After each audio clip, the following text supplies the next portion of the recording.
मोहम्मद अली जिंदा है और उसका दिल पिघल गया है, मन बदल गया है, नाम भी बदल गया है। मैं उस लेजेंडरी मोहम्मद अली की बात नहीं कर रहा हूं जो कहते थे float like a butterfly and sting like a bee. उनका तो 2016 में देहांत हो गया था, दुनिया का सबसे बड़ा मुक्केबाज। मैं शामली के एक्स मोहम्मद अली की बात कर रहा हूं। ज़रा इनका बयान सुनिए। कहते हैं, मैं धर्म बदलकर इस्लाम में चला गया था, लेकिन आपके दुख को देखकर और अपने परिवार को ध्यान में रखते हुए मैंने अपनी मर्जी से हिंदू धर्म में वापसी की है। अब मैं अपने परिवार के संरक्षण में रहना चाहता हूँ। ये शब्द हैं आयुष नाम के लड़के के, जो 48 घंटे पहले तक मोहम्मद अली था।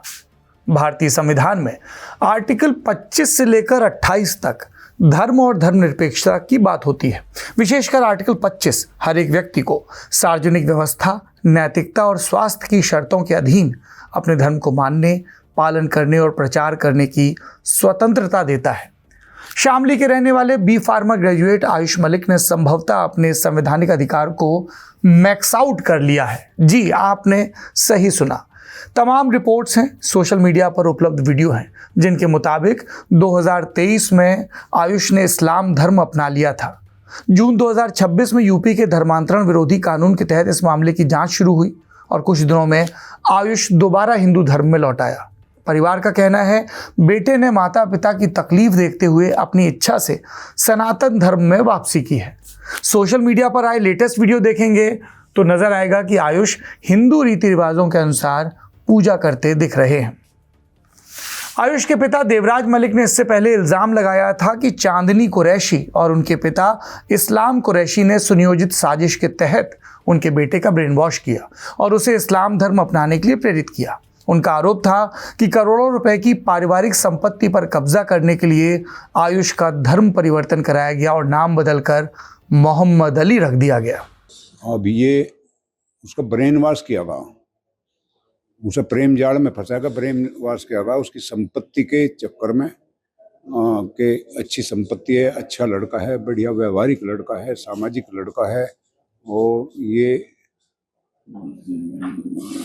उसी चक्कर में ये धर्मांतरण करा दिया, ऐसा बता जा रहा। मुझे तो जब शक हुआ, जब वो दाढ़ी रखनी शुरू करीब 4-5 महीने से, तो मैंने इस पर त्वरित बात करनी शुरू करी, बच्चे से समझाना बुझाना काम किया। लेकिन अभी वो इतना ब्रेन वॉश है उसका, वो समझने की स्थिति में नहीं है। कुछ समय लगेगा उसे अपने घर वापस आने के बाद, समझाने में टाइम लगेगा।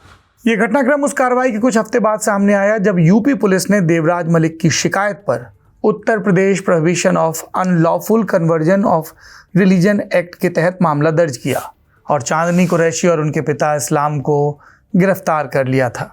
अब सवाल है कि चांदनी कौन है और इस पूरे मामले की टाइमलाइन क्या है।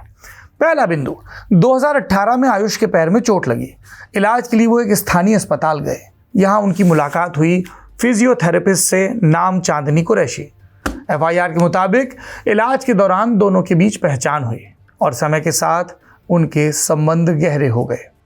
फिर आयुष के पिता देवराज मलिक का आरोप सामने आता है कि चांदनी और उनके परिवार ने धीमे धीमे आयुष को इस्लाम अपनाने के लिए प्रभावित किया। आयुष परिवार से दूर होने लगा। इल्ज़ाम ये भी कि उन्हें पाकिस्तान के एक मौलाना के वीडियो दिखाए जाने लगे। फिर एक सार्वजनिक वीडियो जारी कर आयुष ने कहा उन पर किसी तरह का दबाव नहीं डाला गया। उन्होंने कई वर्षों तक इस्लाम का अध्ययन किया और अपनी इच्छा से इस्लाम स्वीकार कर लिया है। फिर 2023 में आयुष का दिल्ली में धर्म परिवर्तन करवाया गया और नाम रखा गया मोहम्मद अली। यूपी पुलिस ने बताया कि धर्म परिवर्तन के बाद आयुष दाढ़ी रखने लगा, 5 वक्त की नमाज पढ़ने लगा, पहनावा बदल गया और उसने इस्लामी जीवन शैली अपना ली। एफआईआर के मुताबिक दिल्ली में दोनों का निकाह भी हो गया। शुरुआत में पुलिस ने कहा था कि जांच के दौरान कोई विवाह प्रमाण पत्र नहीं मिला है, लेकिन बाद की रिपोर्ट्स में बताया गया कि निकाह से जुड़े कुछ दस्तावेज और जांचों में बरामद हुए हैं। इसके बाद जून 2026 में आयुष के पिता देवराज ने शामली पुलिस में, जैसा हमने बताया, शिकायत दर्ज की। आरोप लगाया कि बेटे का ब्रेन वॉश हुआ, उसका धर्म परिवर्तन कराकर पहचान बदल दी गई और ये सब करोड़ों की पारिवारिक संपत्ति पर कब्जा करने की साजिश का हिस्सा है। 7 जून 2026 को एफआईआर हुई। चांदनी और उसके पिता गिरफ्तार हुए। परिवार के अन्य सदस्यों और 2 अज्ञात मौलवियों के नाम भी एफआईआर में शामिल थे। फिर 8 जून 2026 को आयुष पहली बार सार्वजनिक रूप से सामने आया और खुद को मोहम्मद अली बताते हुए वीडियो जारी कर कहा कि सब अपनी इच्छा से किया, इस्लाम अपनी इच्छा से स्वीकारा, कोई प्रेशर नहीं। चांदनी से निकाह भी मर्जी से किया और उनकी पत्नी के खिलाफ पुलिस की कार्रवाई गलत है। साथ ही उनके पिता सामाजिक दबाव में आकर शिकायत कर रहे हैं। संपत्ति हड़पने की साजिश के आरोप भी गलत हैं। ये कहा मोहम्मद अली उर्फ आयुष या आयुष उर्फ मोहम्मद अली या एक्स मोहम्मद अली ने। अभी बहुत ज़्यादा कस्टडी में है सारा मामला। मैं भी हर टाइम कस्टडी में, बाहर भी कस्टडी में, और जी सारी बात भी रखी। कन्वर्जन का सारा मामला करवा दिया। कन्वर्ट मैं मिला उनको तब जब मैं हो चुका था कन्वर्ट, और कन्वर्जन के उनको इल्ज़ाम लगाए जा रहे हैं। बस वो आरोप के हिसाब से है ना, वो आरोप की वजह से जेल में गई हो, तो आरोप के हिसाब से जो जांच पड़ताल होगी उसमें जो भी आएगा, क्योंकि सबने ये कहा वो जेल में चली गई थी, सबने यही लिख रखा था कि निष्पक्ष जांच होगी, निष्पक्ष जांच होगी। अब निष्पक्ष जांच में जो निकल के आएगा तो साफ हो जाएगा बात। इसके बाद जांच का दायरा बढ़ा। पुलिस ने विशेष जांच दल यानी एसआईटी बनाया। स्थानीय खुफिया इकाई एलआईयू को जांच में लगाया। पुलिस ने कथित धर्मांतरण नेटवर्क, आर्थिक लेन देन, मौलवियों की भूमिका, निकाह से जुड़े दस्तावेज और डिजिटल एविडेंस की जांच की। शामली के एसपी नरेंद्र प्रताप सिंह ने इन सब के बारे में मीडिया से बात भी की। वास्तव में इनकी पूरी निगाह इनकी प्रॉपर्टी पे है, क्योंकि ये जो देवराज मलिक साहब है जिनकी प्रॉपर्टी है, काफ़ी बड़े लोग यहाँ के हैं। बेटियों की शादी हो गई, बेटा इकलौता ही इनका था। और जो चांदनी कुरैशी का फादर है, यहाँ पे ठेले पे जूस का व्यापार करता है, जूस बेचता रहता है वो। और इन लोगों ने पूरा प्रयास करके इसे कन्वर्ट कराया, और बाद में कह रहे हैं कि 24 में उन्हें निकाह भी करा दिया। इनका आरोप है कि हमारी निगाह तब इस पे गई कि जब इसी हफ्ते, पिछले हफ्ते इनके फादर और बेटी ने कहा कि प्रॉपर्टी हमको दे दीजिए, अब मरनाम कर दीजिए, क्योंकि हमने शादी कर ली है इससे, प्रॉपर्टी मेरी हो गई, आप भी कन्वर्ट होके हमारे धर्म में आ जाइए आप। इसके बाद इन्होंने कंप्लेंट किया, मेरे हमने मुकदमा इसमें लिखा और इन लोगों को हमने जेल भेजा। 14 जून 2026 को एक अन्य आरोपी को गिरफ्तार किया गया। इसी दौरान पुलिस को निकाह से जुड़े कुछ दस्तावेज आखिरकार मिल गए, और इसके बाद 29 जून 2026 को आयुष का एक और वीडियो सामने आया, जिसके बारे में हमने आपको शुरुआत में बताया कि माता पिता की तकलीफ को देखते हुए श्रवण कुमार को अपनी शक्तियों का एहसास हुआ। बहरहाल आयुष सार्वजनिक रूप से हिंदू धर्म में वापसी की घोषणा कर चुके हैं, लेकिन आपराधिक मामले की कानूनी प्रक्रिया अभी चल रही है। धर्मांतरण करवाने के कथित आरोपों के बीच सवाल यह भी है कि एक आदमी अपना धर्म कितनी बार बदल सकता है। कोई कंपनी गार्डन तो है नहीं कि टहलने चले आए। अगर किसी ने मजहब इस्लाम कबूल कर लिया है, अपना लिया है, तो मजहब इस्लाम की जो रिवायात हैं उनको पूरा मुकम्मल करने के बाद ही वो इस्लाम में दाखिल होता है और वो तमाम रिवायात को पूरा करता है।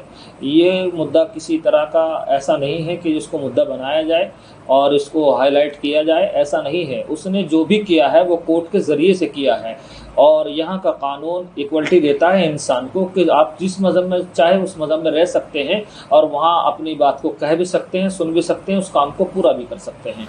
संविधान में मौजूद धार्मिक अधिकारों के क्या मायने हैं, इसके लिए हमने बातचीत की सुप्रीम कोर्ट के वकील साई कृष्णा से।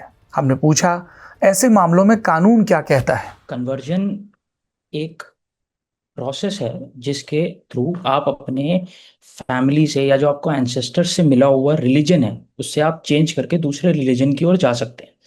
जो भारत का संविधान है वो आपको कन्वर्ट करने का अधिकार देता है, फ्रीली कन्वर्ट करने का, और आप इसे कितनी भी बार कन्वर्ट कर सकते हैं। उसमें कोई ऐसी रोक टोक नहीं है कि आप एक नंबर ऑफ टाइम्स ही आप किसी रिलीजन में कन्वर्ट कर सकते हैं। आप एक बार हिंदुइज्म से किसी और रिलीजन में जाके दोबारा उस रिलीजन में रिकन्वर्ट भी कर सकते हैं, और उसके लिए भी प्रोसेस काफ़ी, ऐसा कोई लीगल रिक्वायरमेंट बहुत हाई नहीं है।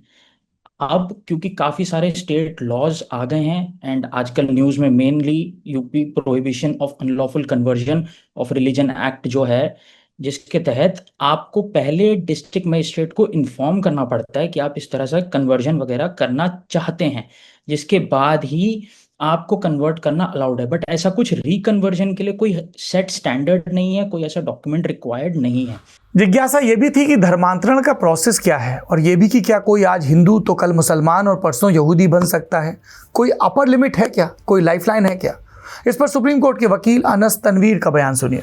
प्रोसीजर ऐसा है कि हर स्टेट के अलग अलग लॉ के हिसाब से है।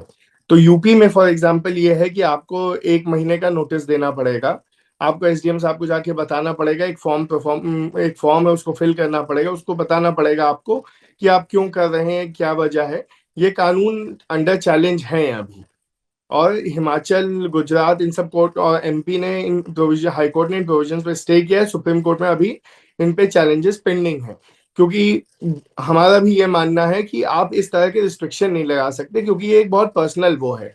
स्टेट का कहना है कि हम जो कोएर्शन से कन्वर्जन है उसको रोक रहे हैं, लेकिन कोएर्शन को डिफाइन करना एक तो बहुत मुश्किल है। हाँ, जहाँ डायरेक्ट ब्राइब है, जहाँ डायरेक्ट एक जान का डर है, वहां समझ में आता है कि स्वेच्छा से नहीं है और आदमी वापस जब चाहे आ सकता है, ऐसे भी अपने धर्म में। देखिए, कभी कोई अपर लिमिट अगर आप कहने लगाई गई हो तो कोई अपर लिमिट कभी लगाई नहीं गई, ना ही उस पर कोई डिस्कशन है। धर्म एक बहुत जाती मामला होता है, स्टेट का उसमें इंटरफेरेंस ऐसे भी मिनिमम होना चाहिए। तो अगर मेरा मन है, मैं आज किसी और धर्म का अनुसरण करना चाहता हूं, तो वो और स्वेच्छा से करना चाहता हूँ, कोई दबाव नहीं है, कोई रिश्वत नहीं है, कोई खतरा नहीं है। मैंने उस धर्म के बारे में पढ़ा, मैंने जाना, मैं उसमें कन्वर्ट होना चाहता हूँ। मैंने पढ़ा भी नहीं, मुझे सपने में आ गया, या मैंने लोगों को देखा, अपने आसपास उस धर्म के लोगों को देखा और मुझे लगा कि यार इनका तरीका तो अच्छा लग रहा है, तो मैं उस धर्म का अनुसरण कर सकता हूँ, और इसमें कोई भी अपर लिमिट नहीं है। एक सवाल मन में और आया कि कभी मोहम्मद अली रहे आयुष का चांदनी से निकाह हो चुका था, ऐसे में क्या वो अब भी शादीशुदा कहलाएंगे? कासमी को सुनते हैं। जैसा कि वो अब वापस हुआ है, अब उसका चांदनी कुरैशी से कोई ताल्लुक़ नहीं रहा, कोई निकाह नहीं रहा, वो उसका ख़त्म हो गया। जिस दिन उसने वापसी मज़हब किए तो उसका मसला उस चीज़ से ख़त्म हो गया, मियाँ बीवी का ताल्लुक़ ही ख़त्म हो गया है। और हम ये समझते हैं, पहले भी मीडिया के माध्यम से मालूम ये हुआ था कि वो पहले मुसलमान हुआ और बाद में चांदनी कुरैशी का उसका प्यार का मामला चला और उसके बाद ही उसने उससे निकाह किया है। उसने कोई ज़बरदस्ती उसको मुसलमान नहीं कराया है और न करा सकता है, न रह सकता है। इन सब के बीच एक अहम बात, यदि कोई गैर हिंदू शख्स हिंदू धर्म में शामिल होना चाहे तो इससे जुड़ा क्या प्रावधान है? कुछ हमने बात की बनारस हिंदू यूनिवर्सिटी के संस्कृत डिपार्टमेंट के असिस्टेंट प्रोफेसर डॉक्टर राजेश सरकार से। कॉल रिकॉर्डिंग बहुत दुरुस्त नहीं थी तो हम आपको वो प्ले नहीं कर सकते, पर उन्होंने जो बताया वो टेक्स्ट में और ज़बान से बता रहे हैं। प्रोफेसर सरकार के मुताबिक देवल स्मृति में इसका जिक्र है। देवल स्मृति क्या है? ऋषि देवल द्वारा रचित एक प्राचीन हिंदू धर्मशास्त्र जो विशेष रूप से धर्मांतरित हुए हिंदुओं की पुनर्शुद्धि, या जिसे अब हम घर वापसी कहते हैं, उसके लिए जाना जाता है। इसमें बताया गया कि कैसे प्राचीन काल में जब सिंध पर आक्रमण हुए और बलपूर्वक लोगों का धर्म परिवर्तन कराया गया, तब देवल स्मृति ने उन लोगों को प्रायश्चित और शुद्धिकरण के माध्यम से पुनः हिंदू समाज और अपने वर्ण में शामिल करने की स्पष्ट व्यवस्था दी थी। ये तो शामली वाले मसले हो गए, उससे जुड़े तमाम पेचों की बात हो गई। चलते चलते आपको वो कहानी सुनाते हैं जिसने लव जिहाद टर्म को एक तरह से लीगल पहचान दी, क्योंकि मामला कोर्ट में पहुंचा था। यह था केरल की होम्योपैथी की स्टूडेंट हादिया का मामला। असल नाम था अखिला अशोकन। 2009 में केरल में कुछ ईसाई और हिंदू परिवारों ने आरोप लगाया कि उनकी बेटियों को मुस्लिम युवकों ने प्रेम संबंधों के जरिए इस्लाम अपनाने के लिए प्रेरित या मजबूर किया। इन शिकायतों के बाद केरल हाईकोर्ट में याचिकाएं दाखिल हुई। इसी दौरान एक सुनवाई में केरल हाईकोर्ट के न्यायाधीश ने पुलिस से इन आरोपों की जांच करने को कहा। इसके बाद लव जिहाद शब्द मीडिया और राजनीति में व्यापक रूप से इस्तेमाल होने लगा। हुआ यह कि कॉलेज के दौरान अखिला अशोकन ने इस्लाम धर्म स्वीकार किया, नाम हादिया रखा और बाद में शफीन जहां से शादी कर ली। अखिला, जो अब हादिया बन चुकी थी, उनके पिता ने आरोप लगाया कि उनकी बेटी का ब्रेन वॉश हुआ। मामला हाईकोर्ट पहुंचा केरल के। 2017 में हादिया और शफीन की शादी को निरस्त कर दिया गया और हादिया को माता पिता के पास भेज दिया गया। शफीन जहां ने हाईकोर्ट के फैसले को चुनौती दी। सुप्रीम कोर्ट ने पहले NIA से कुछ पहलुओं की जांच करवाई, फिर हादिया से पूछा कि इच्छा क्या थी। हादिया ने अदालत में स्पष्ट कहा कि उन्होंने अपनी इच्छा से धर्म बदला, मर्जी से शादी की। मार्च 2018 में सुप्रीम कोर्ट ने तब केरल हाईकोर्ट का फैसला रद्द किया, शादी को वैध घोषित किया और कहा एक बालिग महिला को अपने धर्म और जीवन साथी को चुनने का हक है। ये केरल की बात थी, आज यूपी की बात सुनाई। लेकिन कुल जमा बात ये है कि इस तरीके से धर्मांतरण, इस तरीके से कभी इधर चले गए कभी उधर चले गए, इस पे थोड़ा समाज को विचार करना चाहिए। थोड़ा तार्किक रहिए, जिन धर्मों से जो बातें सीखनी है सीख लीजिए, अपने गुण में रहिए। सारी बातों का अंत इसीलिए प्राचीन तमिल संत कवि और दार्शनिक तिरुवल्लुवर के एक दोहे से करता हूँ। इसका अनुवाद किया है MG वेंकट कृष्णन ने। क्रोध, लोभ, फिर कटु वचन और जलन, ये चार, इनसे बचकर जो हुआ वही धर्म का सार। धार्यति स धर्म। दुरुस्त रहिए, आचरण मस्त रखिए, देखते रहिए इंडियन एक्सप्रेस हिंदी। मेरा नाम है सौरभ द्विवेदी।